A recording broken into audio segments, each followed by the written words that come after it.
இன்றிரவு ஒரு கேள்வி. எதை பிடித்துக் கொண்டு இன்னும் நின்று கொண்டிருக்கிறீர்கள்? ஒரு பழைய நினைவா, ஒரு தோல்வியா, ஒரு பிரிவா, அல்லது ஏன் எனக்குத்தான் இது நடந்தது என்ற கேள்வியா?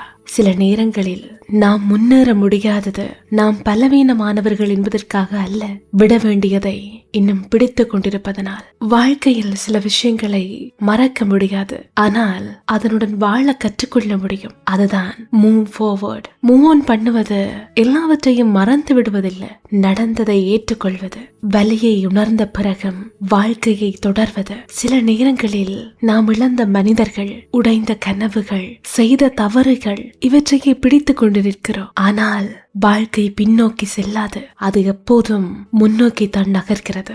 நாங்களும் நகர வேண்டும். சைக்காலஜியில் அக்செப்டன்ஸ் என்பது ஹீலிங்கின் முதல் படியாக கருதப்படுகிறது. நடந்ததை மாற்ற முடியாது என்பதை ஏற்றுக்கொள்ளும் போது மனம் மெதுவாக குணமடைய ஆரம்பிக்கும். ஹீலிங் என்பது ஒரு நாளில் நடக்காது, ஆனால் ஒவ்வொரு நாளும் ஒரு சிறிய முன்னேற்றம். ஒரு நாள் நீங்கள் இன்னும் உணரும் அந்த வலி ஒரு நினைவாக மட்டுமே இருக்கும். அதனால் உங்களை அவசரப்படுத்தாதீர்கள். உங்களுக்கு நேரம் கொடுங்கள். மெதுவாக நடந்தாலும் பரவாயில்லை, நிற்காமல் இருந்தால் போதும். ஏனென்றால் ஒவ்வொரு சிறிய அடியும் உங்களை ஒரு புதிய வாழ்க்கைக்கு அழைத்து செல்கிறது. இந்த கேள்வியை உங்களிடம் கேளுங்கள். என்னை பின்னால் இழுப்பது கடந்த காலமா, அல்லது அதைவிட நான் பயப்படுகிறேனா? ஏனென்றால் வாழ்க்கை எப்போது முன்னோக்கித்தான் நகர்கிறது. நீங்களும் அதனுடன் நகர தகுதியானவர் என்று நிம்மதியாக தூங்குங்கள். நேற்றை சுமந்து கொண்டு அல்ல, நாளையை நம்பிக்கையுடன் எதிர்பார்த்து. ஒவ்வொரு புதிய காலையும் வாழ்க்கை உங்களுக்கு சொல்லும் ஒரு புதிய செய்தி. மீண்டும் தொடங்க இன்னும் தாமதமாகவில்லை. This is